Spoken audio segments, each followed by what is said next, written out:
in reality, I was this kid who grew up in a town with 281 people in it. Like I had 17 in my graduating class. And now I'm standing in front of 5,000 people and I'm not a comedian. Like I kept waiting for somebody to come arrest me and be like, identity theft is not a joke, Jim. I just just kept going up and waiting for somebody to tell me that no, you're not supposed to be doing this. And hello, and welcome to Chit and Chat, a podcast all about encouraging others. Who needs encouragement? You? Well, we've got you covered. We reach out to musicians, comedians, and other organizations who are all about encouraging their communities. Help us spread the love by sharing this podcast. And now, here's your host of Chit and Chat, Jody Sheffield.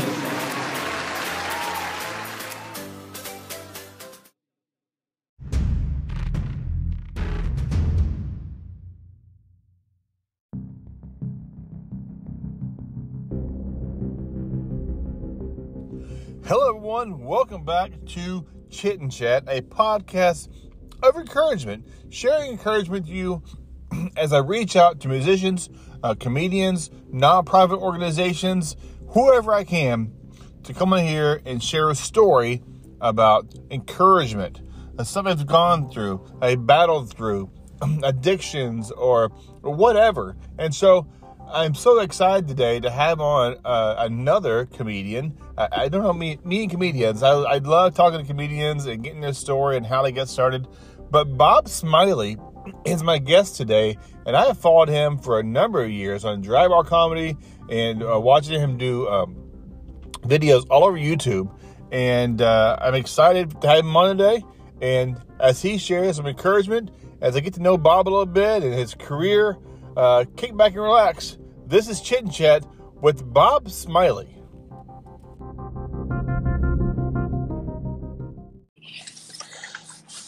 here we go. How you doing, buddy? Dude, living the dream. Well, Actually just finished mowing and doing yard work and all that stuff. Like a rock star. I'm sorry. You need time out? I should have been put in timeout. I decided to do a good thing. There's an elderly guy across the street from us, and he and his wife have health problems, and so I decided his lawn. He used to like really get into his lawn and stuff. It actually kind of made me mad. I was like, dude, stop! Like we're all gonna grow weeds. Let's just agree, and do this all together. Quit making my yard look bad. And but they he hadn't mowed his lawn in about a month, and they have these huge. It's like Jack and the Beanstalk. Like these huge weeds are growing up to where I'm like, if I leave him alone, he really could, decorate them during Christmas. Like they could become trees. And but my wife and I were talking, and I was like, you know what, I'm gonna go mow his lawn. And I thought it's not even as big a yard as mine. Man, it kicked my tail. And so I was mowing the ditch, which is like a huge angle. And I was like, okay, God, I don't want earthly credit for this, but you better be watching because this ditch is tearing me up. So, well, ladies and gentlemen, this is my good friend, Bob Smiley. He's my friend now because I text him and I call him now. So we're friends now. Yep. Until I figure out how to block on the new iPhone. There you go. Yep. Yeah. Yep. No, I say new iPhone. I have the iPhone 4. Is that new? I don't keep up with what the numbers are. Well, I took mine in a while back, and the girl's like, "Oh, you have that phone?" I'm like, "What's wrong with this phone? That's like 20 years old." I'm like, "It's like 4 years old." Exactly. I'm like, "Oh my gosh." Yeah, I remember I saw one at a show. I think it was a Motorola, and like I just say whatever pops in my brain, and the guy was like filming me with the Motorola, and I was like, oh, I remember seeing that phone once in a museum, and he got really embarrassed. I felt bad, but not too bad. I got some icebreaker questions for it before we dive into some good conversation. Are you ready? Yeah, we kind of just jumped in. I hope that's okay. I don't mind at all. You're mowing yards. That's good. Yeah. If you had a time machine and go back any time period, where are you going and why? In a time machine, I was starting to say I would go back to the cross to be there because that's kind of where it all started for me. That's where, Like Mm-hmm. that's probably the most impactful thing. Also, I say that because my mom tends to listen to podcasts that I'm on, and that would make her very happy for me to say Ooh, that. nice. Um, On points. so yeah, I'm gonna go with that. But I don't know. That's an interesting question. I had a really good childhood, and I had some really cool moments like in basketball in high school, and um, so that would be good to go back for. I don't know, man. That's a really interesting question. You could only go back one time. For you, let's go 2 times. Okay, then let's go back to the cross and the moment that my wife said yes, that she would marry me. Okay. Oh, Yeah, now I got to talk her into listening to this. yeah, you got mom points and wife points. Yeah, You're there you go. you're in big time now. I came to play, man. I came to play. What is your dream job? Are you in your dream job being a Christian comedian, or storyteller, or what? I am definitely in my dream job, and one thing that COVID taught me, or I guess just reminded me, it reminded me that I'm in my dream job because when COVID hit and all my shows canceled, like I had I had 73 shows cancel in 2 days, like in the middle of March. Like I just sat in front of my computer and it was just email after email. And not that I was getting tired of doing stand up, or not that I was getting tired of writing my Average Boy series with Focus on the Family, but I'd been doing it for a long time, and so I was kind of taking it for granted. And then all of a sudden that stopped, and it made me miss all of it, and it made me realize, like, oh, I am in my dream job. Like I could not wait to get back on stage and start telling jokes and stuff. In fact, I went to the grocery store after 2 weeks of being off, and I was standing in line. And I know you asked a simple question and I'm giving you a plot, but I'm just going to keep talking. I was standing behind this couple, and they were like, you could kind of tell, like newly married. And so I asked them, and they said, and so I said a joke, and it was a joke from my show, and they laughed. And so I said another one, and they laughed. And before I knew it, it was seriously like an out of body experience. I had moved out of line in the grocery store line, and I was standing facing the line, and I was doing stand up. Like that's how bad I missed it. And mask and all, like just masked up, just doing stand up. And yeah, so it definitely, I am in my dream job, and having a break from it kind of reminded me that. You have 2 minutes to give a speech on anything. What topic are you going to be talking about? Ooh, I'm going to go with the gospel. I'm going to go Okay. with how much Jesus loves whoever I'm talking to. Because I think everything's getting really convoluted right now. Yep. And there's a lot of misinformation being spread. And there's a lot of people's agendas that are being forced down people's throats. And I think that if I could stand up and speak to, on any topic, it would be that Jesus loves you. He has a plan for you. And he has created you, with a path to follow. And so that's what I would talk about. Or I have a really good new bit about Walmart. So I don't know. It's a toss up. Decisions, huh? Mm-hmm. Yeah. Okay, you're running for what's your campaign slogan if you're running for president of the United States? Oh, President of the United States. The only slogan I ever had was my brother and I owned a mowing company, and we were Smiley Brothers Mowing Company. And I wrote our slogan, and it was, "We give you mower for your money." So that's really the only one I ever did. Let me think about. That's good. It would have to be something with my last name being Smiley. Yeah, make America smile again, or something like that. Oh yeah, that's good. That's good. I don't know. These are interesting questions that I haven't been asked before. I do a lot of pondering on icebreaker questions. It really gives someone to think about answering. Yeah. Or you could just um, go quick. In a TikTok world, you could go quick, like who could do the job? It's definitely Bob. Like a little rhyming catchphrase or something like that. yeah, it's that. Yeah, short and snippet to the point. People are like, oh yeah, Yeah. that's catchy. I got it. You go. For those listening, could you give a brief bio on who Bob Smiley is? There's two of us. One of us is a writer in California, which is actually true. And he's written books, and we've never met, but we actually email each other about once a month because we keep getting each other's interview requests, or I he saw gets that. show offers. Yeah. Yeah, did you see that? That was so great. I remember I will go back and answer your question of who I really am. But it is funny that there is a Bob Smiley, and he used to write for a sitcom called Yes Dear, and he introduced himself through email because he was in the writers' room, and the pages for the TV company was taking people along on a tour, and they said, "Well, these are our writers." And these two girls read the writers' names, and they go, "Wait a minute, is Bob Smiley one of the writers?" And they were like, "Yeah." And they were like, "Can we meet him?" And so the page, the intern went in and said, "Hey, Mr. Smiley, there's two fans of yours that want to meet you." And he said that when he walked out, the disappointment on those two girls' face were so great. So he had to introduce himself. And we both write books because I write for Focus on the Family. I write for their junior high magazine. Hmm. And I write this character called the Average Boy, which is funny stories for middle school kids. And I've put out 3 books under the Average Boy kind of genre, and 2 of them are comedy devotion books, and then one of them, the third one just came out, and it is a fiction book. It's the first Average Boy fiction book, so it's not a comedy devotion book, but it's a whole year of Average Boy stories. It takes him through a whole school year. Now, there's still a lot of Jesus in it and stuff, but this guy who's written for sitcoms and stuff, and he's written several books.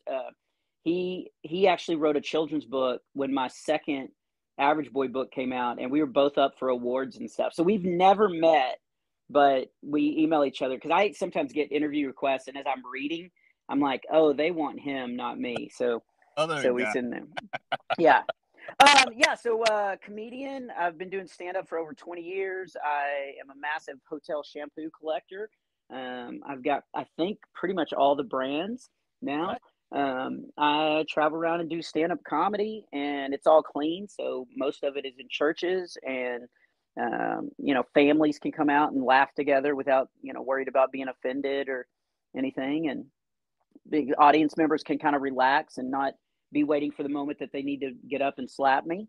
So it's pretty safe, but fun, and it's very rapid fire. I know you travel a lot, and you've been to my home state. You've been to the airport that I just can't actually say in Little Rock, Arkansas. Is it's Oh yeah, yes. Here's the best part. When I started doing that bit about the Little Rock, Arkansas airport. I won't say the name either. They can look up the bit if they want to. Yep. Um, but I did this. I'd been doing the bit for maybe a month or 2 months, and it was quickly becoming my best bit in my show at the time. And this guy walked up to me and he was like, "Man, that was hilarious." And I was like, "Oh, thank you." And he goes, "I want to give you my card." And he handed me his card, and he's the CEO of that airport. And I've still got it. I've still got the card that says his name, and then and I will say it now: the Bill and Hillary Clinton International Airport. And although I say international, I actually think it's regional airport. Yeah. But it just sounds better saying international. But I've still got that card, and he handed me the card, and I just looked at him, and I was like, "Uh oh," and he goes, "No, no, no, no, that's hilarious. That whole bit was hilarious." So he was with me. He was pretty cool. But the other time that I got like where I thought it was going to go bad, I had to fly American Airlines like 6 times in a row, and all 6 times something terrible happened, and I mean like really bad. Like Hmm. missed a show, got stranded in West Texas, and had to rent a car to drive to the show. They lost my bags. Like it was 6 times in a row that it was just horrible service, and the flight attendants were so rude. And so I started doing a couple of bits about American Airlines, and I was in Florida, and this guy came up after the show, and he was like, "Hey, that man really enjoyed your show," and I was like, "Thanks," and he was like, "Yeah, my name's," and he said his name, and he goes, "CEO of American Airlines," and I laughed because I thought he was joking, and he goes, "No, I really am." But here's the key: I was like, I'm going to stand with what I said on stage. Like I've had really bad experiences. And he goes, and I thought this was so cool of him to say this. He goes, "No, no, no, no.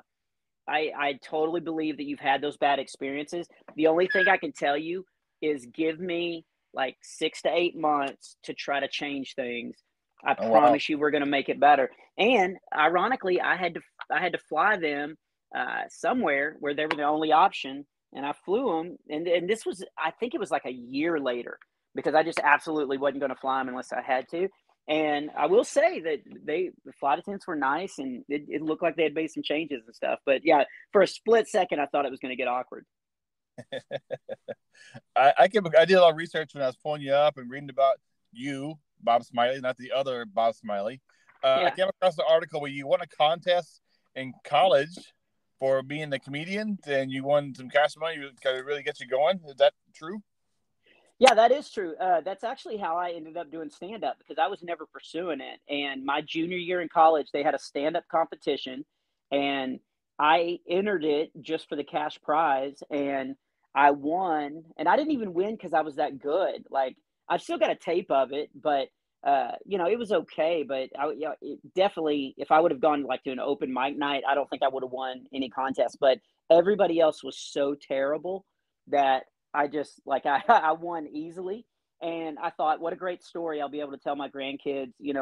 I once won a stand-up competition, and so I was gonna be a teacher. Like, I thought that was what like my calling was gonna be was, Uh-huh. and I kind of looked around. So my dad retired as a superintendent, and my mom retired as a principal. So I got to see the huge impact they had on people's lives in the education world. And so I was gonna follow kind of that path. And but when I graduated, before I became a teacher, I wanted to see what it was like to actually make money, and teachers don't. So I had been I'd been working summers with this family friend of ours, and he owned a photography company, and so I started working for him, and I worked for him for right at a year, and I was driving in Dallas, and this is going to tell your three listeners how old I am, but my pager went off, and I was making pretty good money. I had a pager, and so I pulled over to a Cracker Barrel payphone, and I'd done stand up twice in my life. I did that one stand up competition in college, my junior year, and then I did stand up after that for my fraternity. And the only reason why I did that was we were having a big banquet, and it was like $80 for you and your date to go to this banquet. And they said if I do stand up, I didn't have to pay. So Or I totally did stand up, and got an $80 credit. yeah. So I done stand up twice, and then oh, that's not true. Uh-oh. That's not true. Hold on. There's a reason why I blocked this. I had just started dating a girl in college, and her mother passed away. And so I went to their hometown, which was close to where I went to school. And we got there, and her old youth leader was still the youth leader of the church. And so all the kids like pretty much came back to be there for the funeral and to be there for this girl and her family. And so I went, and a couple of other college people and stuff. And so we went to the youth leader's house after, I think it was after, it wasn't after, yeah, maybe it was right after the funeral. And anyway, the youth pastor comes up to me, and he's like, okay, I'm going to get up and just say a few words. And then if we could just have like 10 minutes or so. And I was like, you want 10 minutes of what, a break? And he goes, no, like 10 minutes of stand up. And I was like, what do you mean? I don't do stand up. And he goes, no, I heard you were really funny. Like, and we really need this. Like, we need to laugh. And so, and I was like, no. And so, and he just turns, and he walks over, and he's like, can everybody's, sit down here. And he said a few words, and then he introduced me. So I did it 3 times in my entire life Wow. before. So this guy paged me, and I pulled over at a Cracker Barrel payphone, and I called this number, and he was, like, and I knew him from college, and he was like, hey, I went out to Nashville, and I'm road managing a guy named Clay Cross, who's a Christian singer, and Hmm. Hmm. we're about to leave for tour. And Clay and I were talking, and we thought it'd be fun to have a comedian kind of MC and keep the crowd entertained and stuff.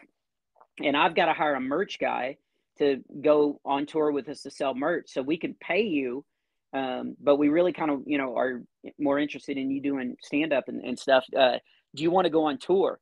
And it was so out of the blue. I remember standing at the Cracker Barrel payphone and going, yeah, okay, I guess I'll go on tour. And I had no idea. I had no idea that was about to change my life. And I look back on that, and one, I have the worst advice because kids will come up to me after the show and be like, hey, I want to be a comedian. What do I do? And I'm like, do a stand-up competition your junior year in college and wait for somebody to call you. Duh. Like I have the worst like advice for how to become a comedian. But I also look back on that moment. I really do believe that God created me to make people laugh. Like that's what like I was designed for. And I think God specifically gives us like talents that he wants us to use, Yep. to draw others closer to him.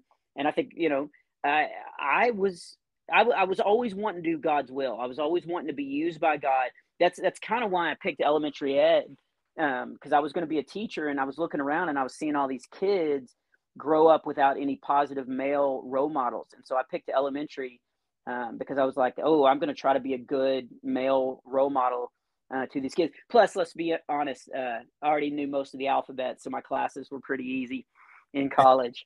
I remember we rented a little condo, and my two roommates, one was studying to be a doctor and one was studying to be a missionary. And so I remember we were on finals week, and one guy was studying botany and zoology. He had those two classes, and those were just killer classes. And he's sitting over there just trying to memorize stuff. And then the other one was studying, he was about to be tested on Greek and Hebrew. And so he's over there trying to read the Greek and stuff. And they both looked up at me, and I was studying for my final, which was to make a bulletin board. So I was cutting out like alphabet letters, and they were like, Smiley, man, how are you? And I was like, hey, we all have different callings. You keep studying. I'll cut out my letters. But I would have never, I don't think I would have ever pursued comedy if God hadn't like opened the door and kind of kicked me through it, because I, got this call out of the blue, and I flew to Nashville, got off a plane and got on a tour bus and went out, trying to figure out how to do stand up on this tour. It was crazy. So the tour you went on, you had Third Day and Newsboys and some others came No, across. that was the second tour. So I did the Clay Cross tour. Okay. And I tell you, the best thing that happened during that tour, besides Clay and I becoming friends, was he had these moving lights, and these moving lights kept breaking. And so they kept sending me up on stage. So the best way I'm told to figure out how to do stand-up comedy is you go to open mic nights and you get up and you do 3 minutes, and you try to do as many of those as you can. Well, I had several, open mic nights every single night in front of like 900 to 1,200 people, and because the lights would break and they would send me up there to stall. And so that's where I learned like how to do crowd work and how to be writing material on the fly. And when we would pull into the city, I'd be looking around for anything that I could maybe write a bit about that would be local, that would be good. And that's where I learned that. So Clay and I became friends. He asked me to stay on and do a summer dates, and I did the summer dates, and that's when the Newsboys saw me, and they asked me to go out on their tour. And that was when it was Third Day and the Newsboys. So my second tour turned out to be the #1 tour in Christian music that year. It was the Take Me to Your Leader tour. Wow. Which sounds great, but in reality, I was this kid who grew up in a town with 281 people in it. Like I had 17 in my graduating class, and now I'm standing in front of 5,000 people, and I'm not a comedian. Like I kept waiting for somebody to come arrest me and be like, identity theft is not a joke, Jim. I just kept going up and waiting for somebody to tell me that no, you're not supposed to be doing this. And and then I just kept getting tour offers. So when you become a Christian, or were you always going in church when you were growing up? I became a Christian last Thursday. I have really great parents that are really good, strong Christians. All my grandparents were Christians, and so I grew up. But I'm also very strong-willed, and so I kind of look back on it. So my parents, they required me to go to church, but they didn't really force religion uh, and their beliefs kind of down my throat, which I look back and be like, and I'm like, that was the best way to raise me, was to kind of be like, this is what we believe, and you're going to go to church with us, and but we want your faith to be your own. And so they kind of let me discover it on my own. Now, consequently, because I respected my parents so much, I thought, well, if they believe this, then I really want to look into this. And I did, but they did a great job kind of, making room for me to discover things on my own. But yeah, I've got a really boring testimony. Tim Hawkins has a great line where he's like, you listen to somebody give a testimony and you're like, man, I wish I was addicted to crack, because your testimony is so boring. And so my testimony is kind of boring because I grew up, always kind of believing, and I definitely was always studying and just trying to look at all the different options and stuff like that. But yeah, it's pretty boring. But it's my story, so I like it. Yeah, I'm with you there 100%, because I've been in church all my life. And at times I think about, my testimony is kind of boring. I don't have peaks and valleys and, addictions. And God, I think I stayed in the straight and narrow for the most part. So I agree with you 100% on that one sometimes. Yeah. Yeah. And anybody that's listening, if you have a, quote unquote boring testimony, be thankful, because there's some people that have been through some tough stuff that, you should be grateful that, you've kind of been saved from all that. And yeah, just embrace your testimony because it's yours. So, I love Christian comedians and their story. They throw some testimony in there and sharing the gospel. I met your good friend, Carrie Pomeroli, and I always like Tim Hawkins. Have you guys done shows together, you and Carrie, you and Tim? Yeah. You just had Carrie on, didn't you? I did. A few months ago. Yep. Yeah. I wouldn't say you interviewed her, right? Because anytime Carrie's on, you just get to listen. So that's probably. Amen.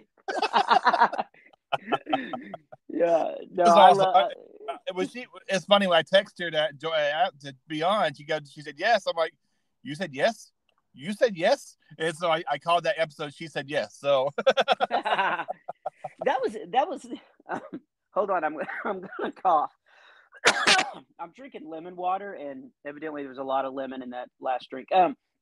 That was one of the things that was good that came out of the quarantine, because that's another thing, especially on my at my shows now on stage. I'm talking a lot about, there was some positives that came out of it, and I've got like some really funny bits and stuff about it. But one of the positives was we were all sitting at home, and so we said yes to everything. I did a podcast for a 6-year-old and a 9-year-old. I would have never had time to agree to that. And except for this podcast that I'm doing right now, it was one of the best podcasts ever. And they had great questions. They were just super cool, intelligent kids, and they took it serious. And like, it was great. So yeah, I think that opened our mind to, like, we can say yes, and work stuff in, and it'll just be fun. So yeah, I was glad that she got a chance to do that. But yes, to answer your question, I have been touring with Hawkins off and on for, probably 17, 18 years. Wow. He actually was working in a Christian bookstore when my first cassette tape came out. So again, I'm just totally telling everybody how old I am, but those are historical documents, those cassettes. Yes. So he got my cassette tape, which was horrible because I basically did it for the money. Because, I was this starving artist and trying to make, pay all the bills and stay out and keep my name in front of people and stuff. And this guy started this record company, and he just threw cash at me. But when I started talking to him about, like, I've got a room that I think would be good to record in and stuff, they said, no, we're going to record in the studio. And I was like, wait, what? You don't record a comedy album in a studio? And they were like, no, it'll be fine. And because I was just starting out and I needed the money, I did it. And so I went to a studio, and they had a guy with a keyboard that had laughs on the keyboard. And he would listen to me do my show, and he would hit the keys as he thought it deserved certain laughs. And awesome. that's my first. And there are still people that have that, because it came out as a cassette and a CD. And it hadn't happened in probably 3 or 4 years, but every once in a while somebody will come up and they'll have that CD Mm-hmm. and they'll be like, "Will you sign this?" And I'm like, "No, I will give you a new DVD of mine if you will let me take this and destroy it," because it was so bad. It was so bad. But Hawkins, he was working at a Christian bookstore and he got that cassette tape and he emailed me. Like, he went to my website and emailed me. So we emailed each other, and he told me he was, just starting to get in the comedy business. And so we would email little ideas and bits and stuff back and forth. And we did that for about a year and a half until somebody finally was dumb enough to bring both of us in for a show. And once we met, like, I don't know, it was like 5 minutes in the green room, and I was like, "Oh, this dude's so cool. Like, I found a friend for life." And so, yeah, we've done a ton of shows. Carrie and I, we've known each other for a long time. We did a tour together. And as I was even saying, like, I grew up with this great childhood, and I, never really had, I did go through a pretty dark time, about 7 years ago or 8 years ago. I was married for 18 years. We had 3 kids.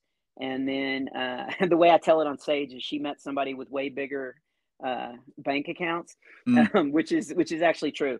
And she left. And so, Mm. I was a single dad with 3 boys, for a pretty long time. And, Carrie was, she went through her divorce shortly right after that.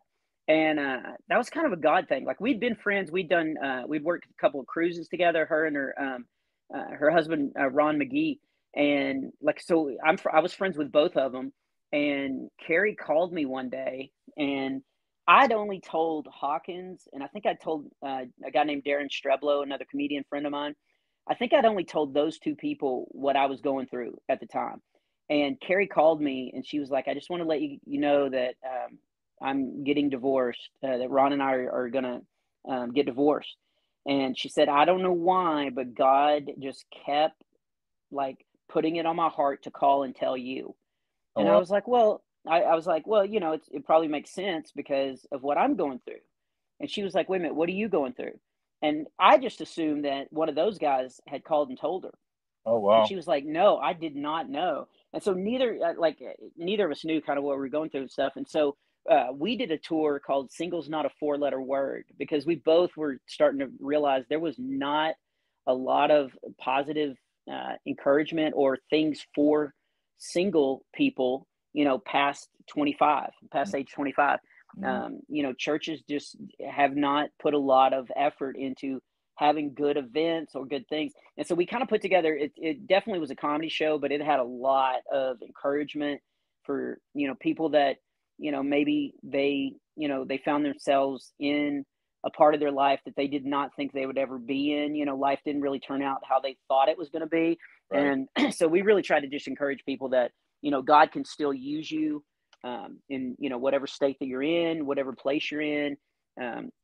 God can still use you because, the American dream is, you get married, have the 2.5 kids, and, get a nice little career, and, retire and sit on the front porch, with your wife or, your husband or whatever. And, Mm-hmm. that's kind of the American dream. And a lot of people are, like, not going to achieve that dream, Right. or it's not going to look like what they thought it was going to look like. And so we really tried to put together something that was, that was very encouraging for people that were kind of going through the same thing as Gotcha. we were.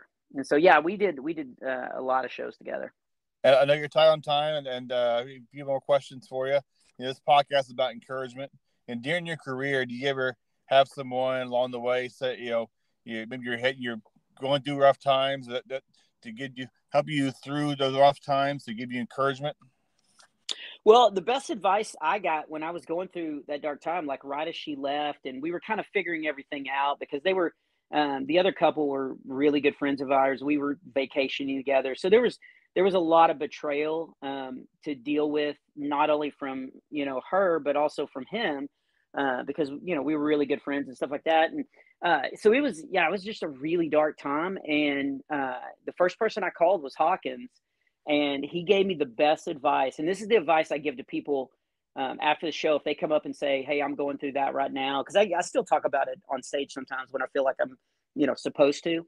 Mm-hmm. And yeah, and what he said to me was, he was like, "Do not go through this alone." He Mm-hmm. said, Satan loves isolation. If he can Yeah. isolate you, that's when the dark clouds can surround you and engulf you. And he said, do not go through this alone. And in fact, he took it a step further. He told me I could call his butler anytime I was feeling lonely.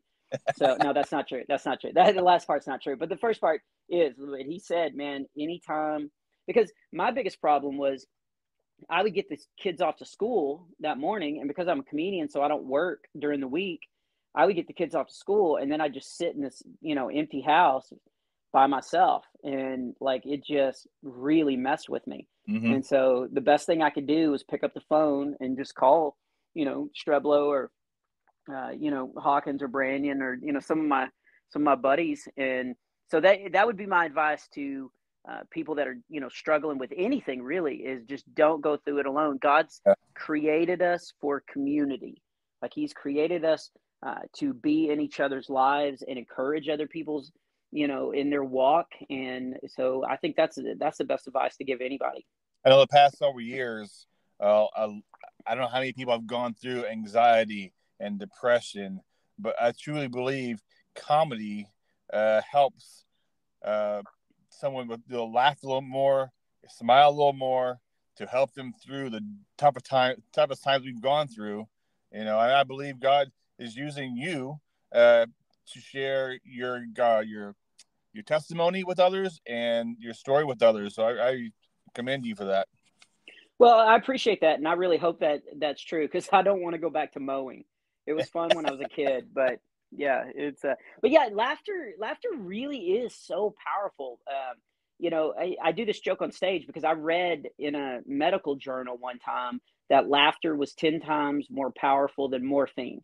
Like I actually read that in a medical journal. So the joke I do on stage is, don't get me wrong, we still need morphine. Like if I break my leg in half, I don't want my doctor standing over me going, knock, knock, trying to tell me a joke. But I like that joke because it always gets a good laugh, but two, it actually reminds people laughter is a powerful tool that releases endorphins, and like we need to laugh. And I think sometimes people just they get so caught up, and again they go through stuff alone and they forget that laughter is powerful. So yeah, hopefully people are getting the healing medicine they need. And I came across a quote you had in an interview that said, uh, "You that God saved Shadrach, Meshach, and Abednego in the fire. He didn't save them from the fire." Yeah, That's so powerful. that came out of in the midst of the whole dark time that we were going through.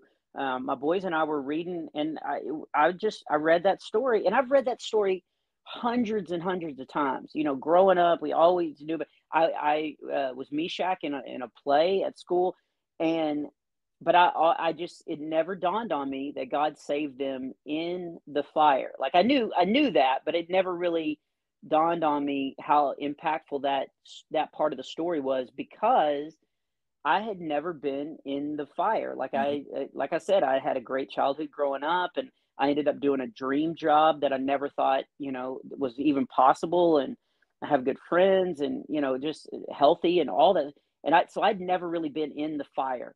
And I read that story, and I paused at that moment, and I looked up, and I realized like me and my boys were like in the fire, and God was, right there with us, and, was providing all the stuff that we needed. And, laughter was a big part of our healing as well, because we were, I had three boys, so it was a loud and fun house. And so there was definitely a period of time where we just didn't laugh and stuff. And so I think we all kind of started realizing that, and we started finding, different ways to, our house changed quite a bit after she left.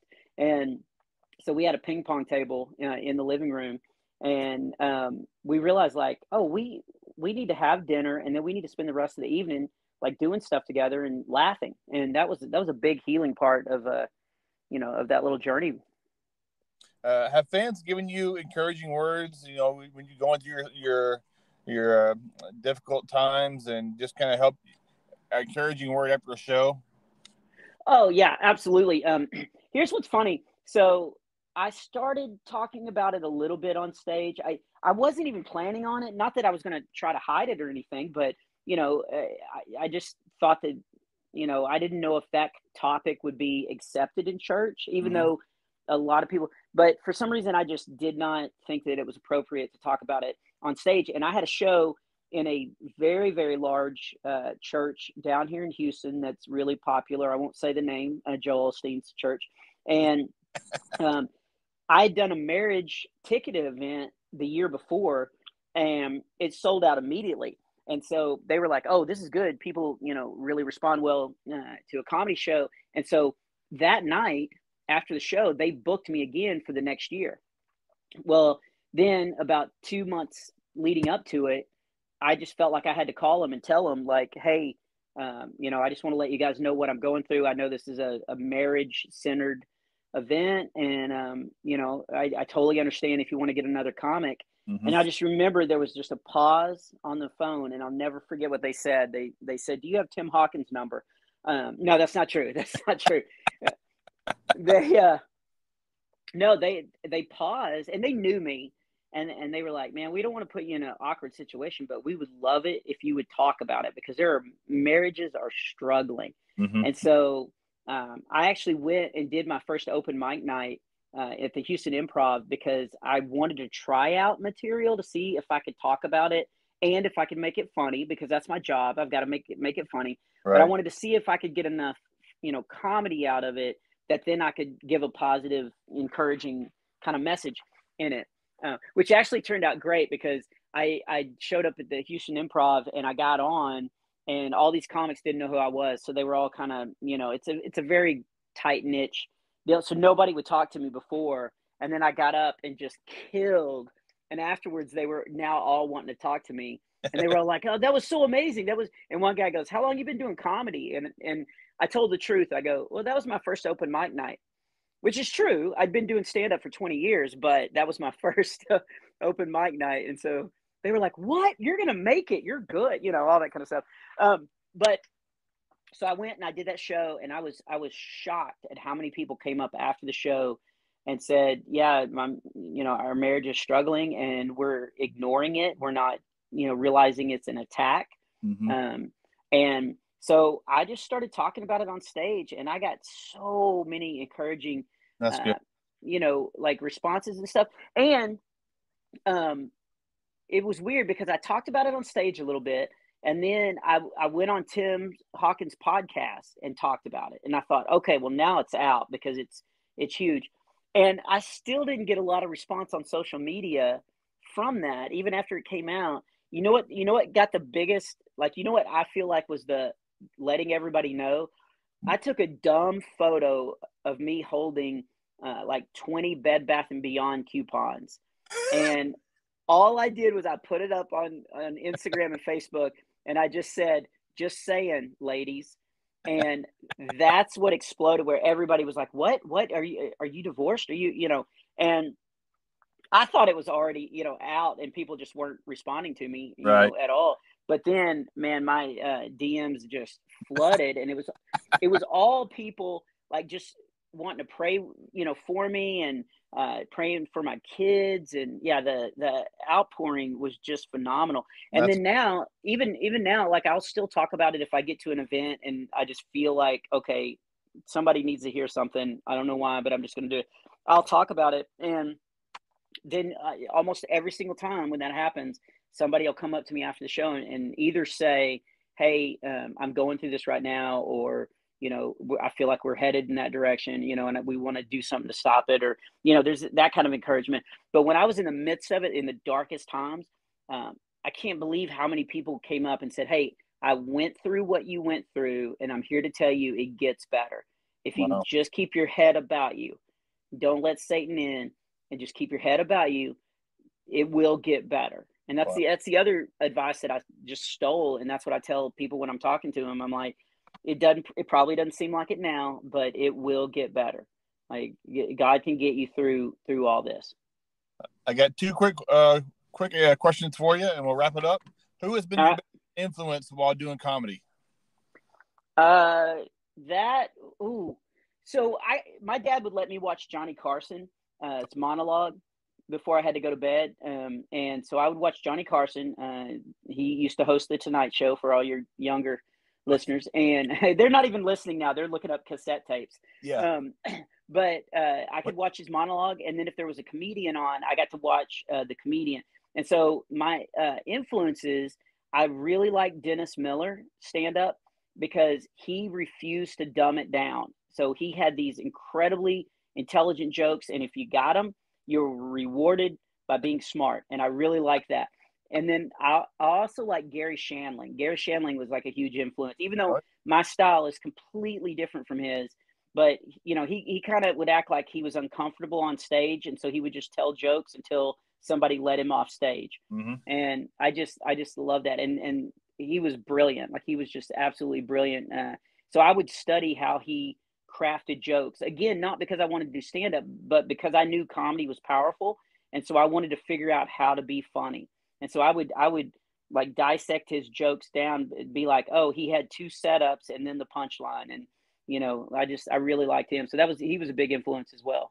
And as a comedian, how do you define success, or do you? If you get asked to do a podcast on a Wednesday night at 6 o'clock, Before church? right before church, you've got 3 minutes before my wife walks in the door. Sweet. Yeah, you should play that because when we talked earlier to make sure all this equipment stuff was working, I think I told you what will happen if I go over time. Yes. But yeah, no, success. I mean, really, success is every single time you get off the stage. If people are laughing, you were successful that night, and that's what makes a successful comedian. If you go up and you do your job and you make them laugh for an hour, or however long the show is, that's success. Money and Instagram, TikTok hits, and all that kind of stuff. That's great. You're reaching people, but really, I'm a comedian. So when I get on the stage, or again with like my Average Boy books, the new book is been out for like 3 weeks now, and I'm starting to get letters from families saying my kid is now reading, like so into these books and stuff. And so that's success. Whenever you feel like you've made a positive influence on somebody's life, that's pretty successful. So how can people follow Bob Smiley and maybe get a book or two? Websites and stuff like that? Yeah, my website is bobsmiley.com, which is your homepage, right? Sure. Hello? It will Hello? be. Yeah. Yeah, bobsmiley.com. And then on Facebook, it's Bob Smiley Comedy. And on Instagram, it's Bob Smiley Comic. I am, if your listeners are sinners, I am on TikTok. And that's Bob Smiley Comic as well. I'm as well. So I do encouraging videos on TikTok. So that's the thing. I wasn't going to do TikTok because I heard it was just all trash. And like people in the industry kept saying, no, you've got to get on it. It's like essential to keeping your name in front of people. And so I got an account and I was like, well, I'm just going to look first before I post anything. Mm-hmm. And I started looking. Some of the best sermons I've ever heard are these like minute and a half. There's a guy, I don't know I can't remember his name, but it starts off with Ask Jeremiah. And it just said, and then there's always a question like, hey, Jeremiah, if God loves us, why do bad things happen in this world? Yes. And then he'll just sit there and give like a 45-second to a minute and a half answer. Some of the best sermons I've heard is on TikTok. So I know. So that's whenever I went like full force. I was like, okay, well, if there's good stuff on here, I'm going to get some good stuff on there as well. Father and daughter, and she goes, Dad, a quick sermon about that fire, a little fire going. He'll just share about the gospel about Jesus fire in our life, and I'm like, that's pretty powerful. yeah, it's there's so many good things on there. Bob, thank you so much for your time. I wish you nothing but the best success in all you do. Praying for you and your family and your boys. Continue sharing God's amazing love in your shows. He has a plan for you. He always had a plan for you. And just thank you so much for your gift of laughter. And just thank you for taking time out of your busy schedule as you rush to go to church on a Wednesday night. Yeah, all right, man. Be safe. Take care of yourself. Thank you. God bless. All right, bye.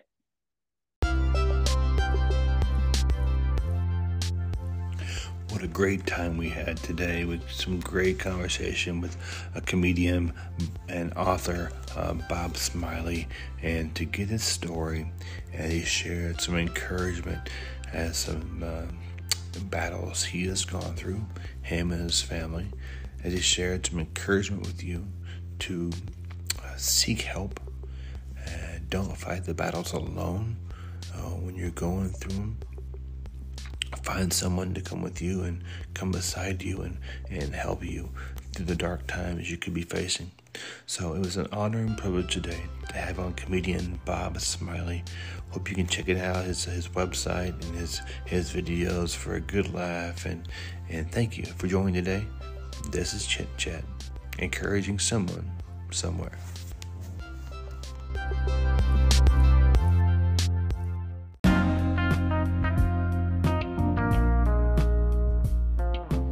This episode of Chit and Chat was brought to you by Veteran Roasters Coffee. Each purchase of Veteran Roasters Coffee helps employ one of tens of thousands of U.S. military veterans who have found hardship and difficulty upon transitioning home from service. They promise you the best beans from the best veteran-owned coffee company. Veterans helping veterans one cup at a time.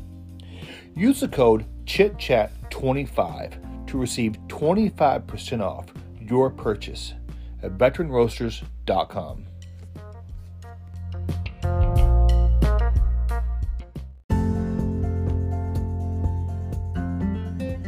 I just want to thank you for being a part of the Chit and Chat podcast, and as my goal has always been to encourage someone somewhere, and by reaching out to musicians, comedians, and whoever I can to come on here and share a story that might bring some encouragement to you, or you could share it with someone.